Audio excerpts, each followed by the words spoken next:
They say healing takes time, but what they don't tell you is that sometimes healing comes in rituals.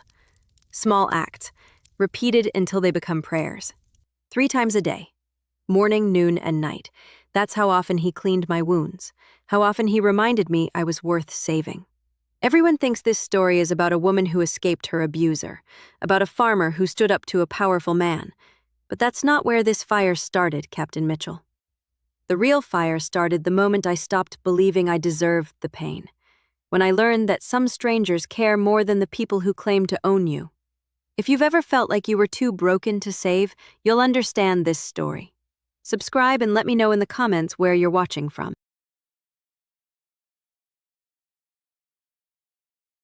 The first sound wasn't my scream. It was running water. Cold water hit my face as I gasped. My hands trembled against the porcelain sink. My torn shirt clung to my back, stained with dirt and blood. Sam Porter stood behind me. 52 years old, weathered hands steady on my shoulders, keeping me upright. He wasn't my father. He wasn't my husband. He was a stranger who'd found me collapsed by his fence line at dawn, barely breathing, and made a choice that would change both our lives. "Hold on," he said quietly. I tried. The water in the sink turned pink, then red, then pink again as he cleaned the wounds. I'd been dumped there sometime in the night, beaten, barefoot, left for dead on a rural road 20 miles from anywhere. Sam had been checking his fence line that morning, the way he did every Tuesday, saw something that didn't belong. Me. He carried me to his truck, drove me to his farmhouse, a small place that smelled of coffee and wood smoke and loneliness. He called 911, but when I heard the dispatcher's voice, I grabbed his arm. "No police, please."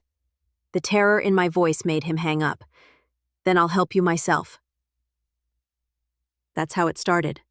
3 times a day. Morning, noon, night.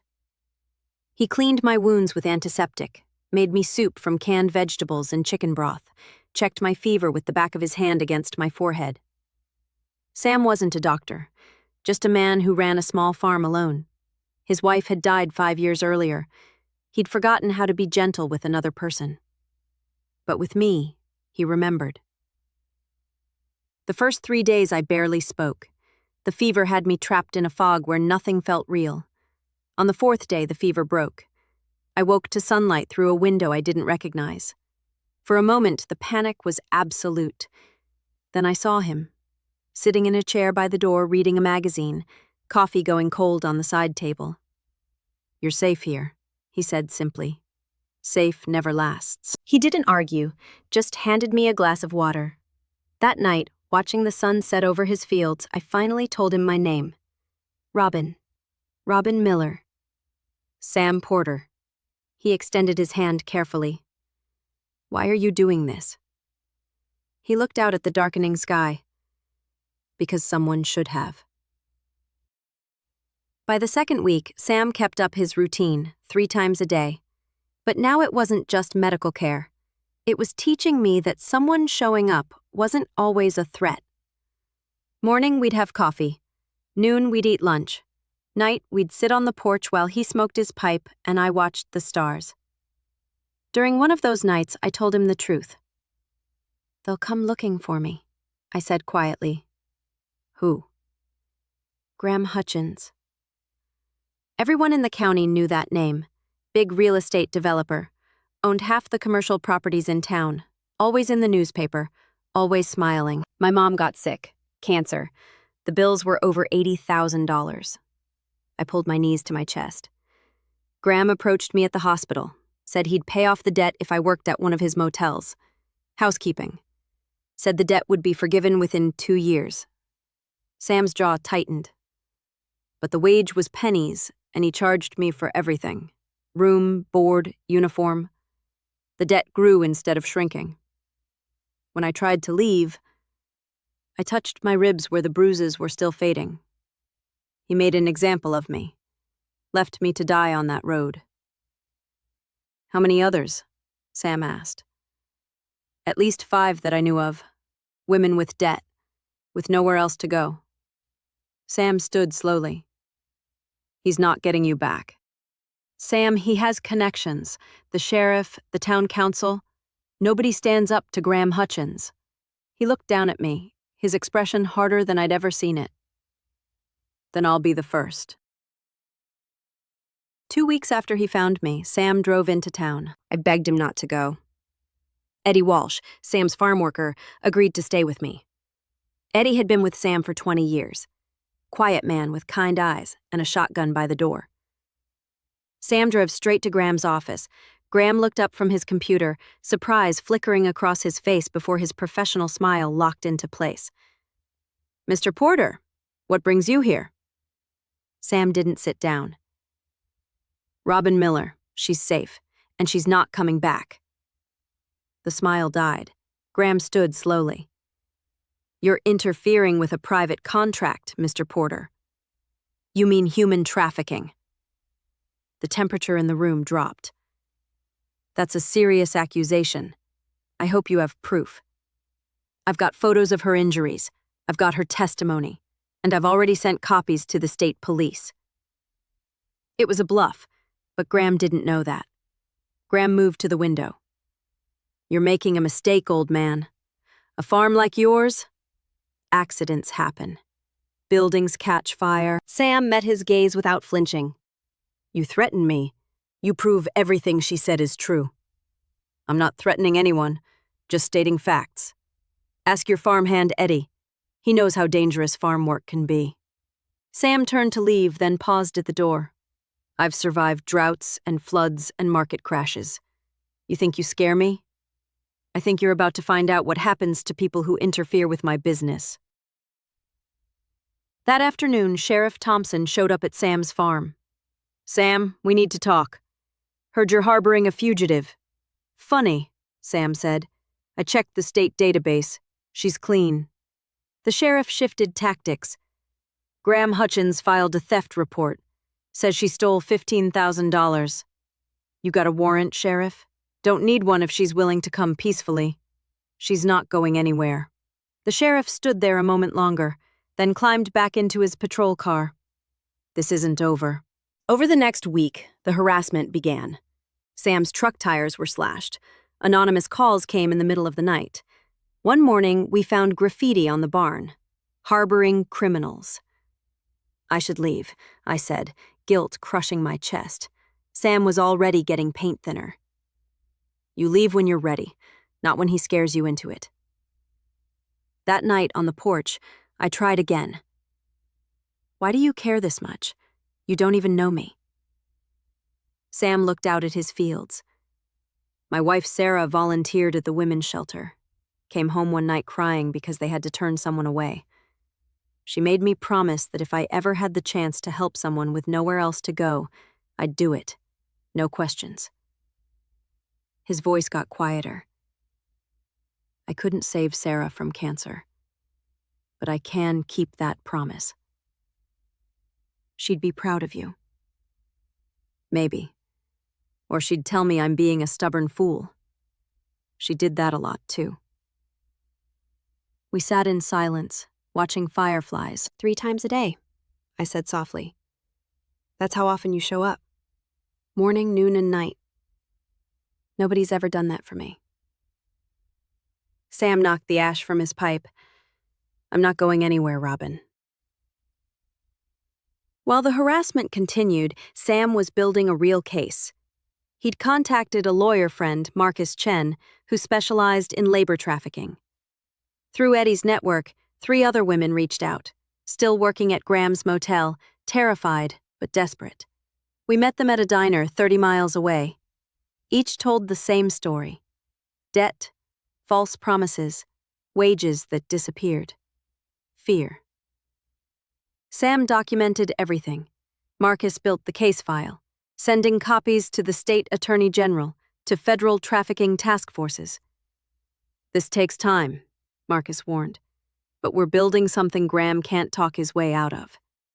The 3 times a day routine continued, but it changed. Morning, I helped Sam with farm work. He taught me to drive the tractor, to read the weather patterns. Noon, we made lunch together. I learned his mother's cornbread recipe. Night, We talked about the lives we'd lived before. One evening, I fixed the fence post near where he'd found me. When I tamped down the dirt, when the post stood straight and strong, I felt something click into place. "I'm reclaiming this spot," I said. "He left me here to die. Now it's just a fence post I fixed." Later that week, Sam taught me to shoot. The third shot hit the tin can with a satisfying ping. "You're stronger than you think," Sam said. "I'm learning." September came, harvest season. For a few weeks, things were almost peaceful. Graham had gone quiet. "Maybe he gave up," I said one night. Eddie shook his head. "Men like that don't give up. They just change tactics." Sam looked at me across the dinner table. "You really want to stay? Fight this out?" I'd thought about leaving, but every time I imagined it, I thought about Maria and Lisa and the others. "I'm staying. I'm done running." Something passed between us in that moment. Understanding. Maybe something more, though neither of us said it. That night, September 23rd, everything changed. It was late, nearly 11 p.m. Then Sam's dog started barking. Sam moved to the window. "Robin, get your shoes on, now." "What is it?" "Two trucks, no headlights, coming up the back road." Sam grabbed his hunting rifle. "Call 911. I dialed with shaking hands. 911, what's your emergency?" "We have armed intruders. They're carrying gas cans. I think they're going to burn down our barn." The dispatcher stayed calm. "Deputies are 20 minutes out. Fire department is 25. Through the window, I saw one of the men throw a lighter. It arced through the air, trailing flame. It hit the side of the barn. "They just lit the barn on fire!" Sam was already running outside. The barn went up fast. Orange flames climbed the walls. The horses inside were screaming. Sam fired a warning shot. "That's far enough!" The four men scattered, pulling out weapons. Eddie's truck came roaring up. He must have seen the flames from his house. "Get the animals out!" he shouted. I grabbed the fire extinguisher from the porch, knowing it was useless but needing to do something. That's when one of Graham's men grabbed me. His hand clamped over my mouth. "Boss wants his property back." I bit down hard. He cursed. Eddie saw it. He dropped his bolt cutters and tackled the guy. Then I heard the gunshot. Eddie lay on the ground, blood spreading across his chest. "Eddie." Sam's voice cracked. The shooter looked shocked. He and another man bolted for their trucks, but two others stayed, advancing. The barn was fully engulfed now, flames 30 feet high. Sam dragged Eddie away from the fire. "Eddie, stay with me. Help's coming." Eddie's eyes were already going distant. Get her out. You're going to be fine." But Eddie's breathing was shallow, rattling. I knelt beside them. Please don't die." Eddie's hand found mine, squeezed once, then nothing. The two remaining men were getting closer. Then I heard it, sirens. Fire trucks arrived first, 3 of them, lights cutting through the smoke. Captain Mitchell jumped out, assessing everything in seconds. "Captain Mitchell to all units. We have active fire plus active shooter situation. Police en route. Nobody approaches until scene is secure." One of the armed men raised his weapon toward the firefighters. "Drop it!" Captain Mitchell's voice cut through the chaos. Then state police vehicles screamed up the driveway. The 2 men dropped their guns and hit the ground. Sheriff Thompson's patrol car pulled up last. "Captain Mitchell," the sheriff called out. "This is a property dispute that got out of hand." Captain Mitchell cut him off. "There's a dead man here and a barn that was clearly arson. Nobody's inspecting property at 11 p.m. with gasoline cans."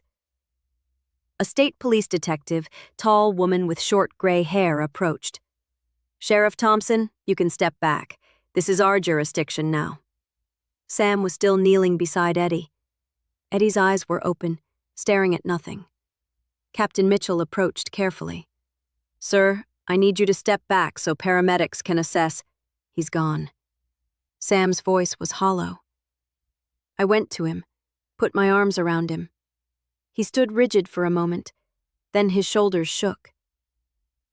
He died protecting me, I whispered. He died doing what was right, Sam said. The detective came over with a notepad. I'm Detective Sarah Reeves. I need statements from both of you. I pulled up my sleeves, showing the old burn marks, the scars from cigarettes, the rope burns on my wrists. My name is Robin Miller. Graham Hutchins held me in forced labor for 18 months. When I escaped, he sent these men to kill us. Eddie Walsh died trying to stop them. Captain Mitchell's crew had been documenting everything: the gasoline cans, bullet casings, weapons. Now they turned their cameras to my scars. Are you willing to testify? Detective Reeves asked. I looked at Eddie's body being covered with a tarp, then at Sam, then at the burning barn. Yes, all of it. We've been building a case against Hutchins for 2 years. With your testimony, there are others, I interrupted. Maria Rodriguez, Lisa Chen, Jennifer Park. At the Riverside Motel on Highway 40, Sam added, I have documentation, photos, statements. My lawyer's been building a file. Detective Reeves looked at him with new respect. Smart man. One of the troopers called out, Detective, we've got company. A black Mercedes pulled up. Graham Hutchins stepped out, wearing expensive pajamas under a designer coat. Detective, I heard there was trouble. Graham Hutchins. Detective Reeves walked toward him, pulling out handcuffs. You're under arrest for human trafficking, conspiracy to commit arson, conspiracy to commit murder. Graham's mask slipped. You can't be serious. I'm a respected businessman. You have the right to remain silent. Graham's eyes found mine across the chaos. You did this. I stepped forward. No, you did this. Every woman you trapped, every person you hurt, this is all you. For the first time since I'd known him, Graham Hutchins had nothing to say. As they put him in the patrol car, Sheriff Thompson tried to slip away. A trooper stopped him. Sheriff, we're going to need to talk about obstruction of justice. Captain Mitchell approached me while his crew worked on the fire. Ma'am, paramedics need to check you out. I nodded, suddenly aware I was shaking hard. He was supposed to kill us, I said, staring at the burning barn. This fire was supposed to scare me back into silence. Captain Mitchell looked at me with eyes that had seen a lot of fires used as weapons. Did it work? I thought about Eddie's last words. Get her out. No. I'm done being silent. By 2 a.m., the fire was out. The barn was gone. Eddie's body had been taken to the morgue. The 4 men were in custody. Graham sat in a cell, his lawyer screaming about bail. Captain Mitchell found us before his crew left. Fire marshal will be out tomorrow, but it's clear this was arson. Thank you, Sam said quietly. You did the hard part. You stood up when it mattered. After they left, Sam and I sat on his porch. The smell of smoke hung in the air. I'm so sorry, I whispered.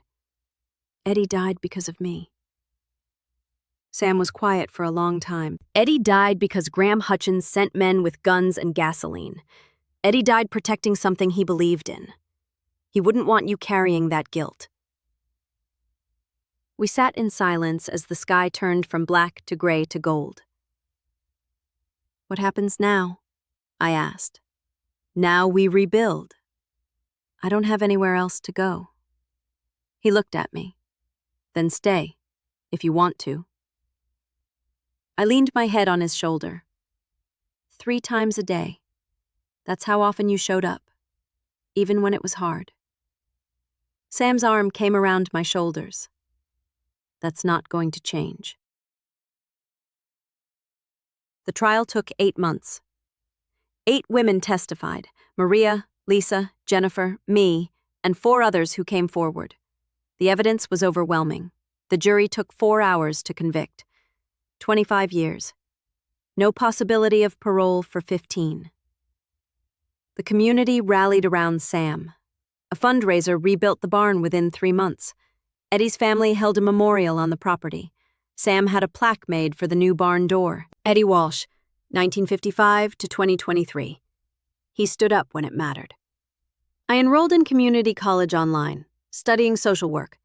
Sam and I didn't rush anything, but about 6 months after the trial ended, he asked me to marry him on that same porch. I know it's complicated. I know you're still healing, but I'd like to build something real with you. I said yes. We got married at the courthouse on a Tuesday. I took his name, Robin Porter. Word spread about what Sam had done. Other victims started reaching out. We converted the old foreman's house into a safe house, 3 bedrooms, a place where people could stay while they got back on their feet. We called it Eddie's house. The rules were simple. 3 times a day, morning, noon, and night, we check in, make sure everyone's safe, make sure everyone eats. No questions about the past.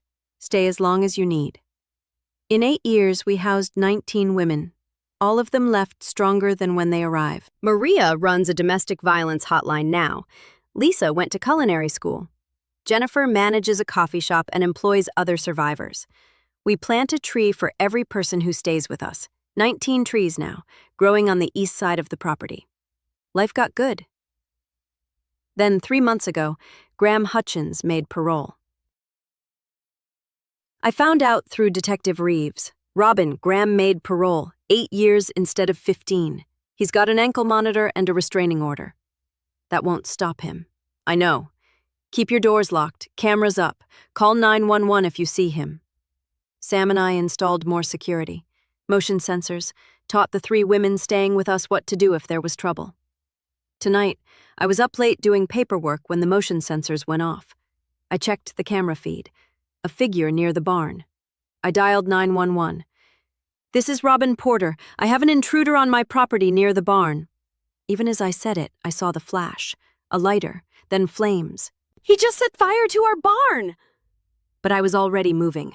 Grabbed the fire extinguisher we kept ready because we'd learned that lesson. Sam was up, pulling on boots. Robin, wait. Call the fire department. I ran outside with the extinguisher and saw him clearly. Not Graham. His cousin, Trevor Hutchins. Drunk or high or both. This is for Graham. You ruined everything. The fire was spreading, but smaller than last time. Different barn. And I was ready. I pulled the pin, aimed at the base of the flames, squeezed the trigger. The foam shot out, smothering the fire. Trevor stumbled toward me. For a second I felt the old fear. But then I remembered Eddie. Remembered Maria and Lisa and Jennifer and all the women who'd found strength here. I stood my ground. Get off my property. Trevor laughed. Or what? Sam appeared beside me with his rifle, not pointed, just present. She's neither weak nor alone, Sam said quietly, and you're trespassing. Fire department's on the way. That's when I heard the sirens. Trevor ran for his truck, but he was too slow. A police car blocked the driveway. The fire was out. My extinguisher had caught it early. Minimal damage. Captain Mitchell arrived with his crew, took in the scene, and I saw recognition in his eyes. He'd been there 8 years ago, remembered the first fire, Eddie. Now here we were again, but everything was different. That brings us to now, Captain Mitchell. Trevor's in custody. Graham will likely go back to prison for parole violations. And I'm still here, still standing, still strong. The first time Graham tried to burn this place down, I was helpless, scared, dependent on others to save me. Tonight I put out the fire myself. I'm not the same woman Sam found at that fence line 8 years ago.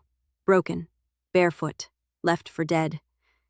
But I remember what it took to get here. 3 times a day, morning, noon, and night. Small acts of kindness, repeated until they become healing, until they become strength. Sam showed me that. Eddie died defending it. And now we pass it on to every person who walks through our door. That's why I wanted to tell you this story.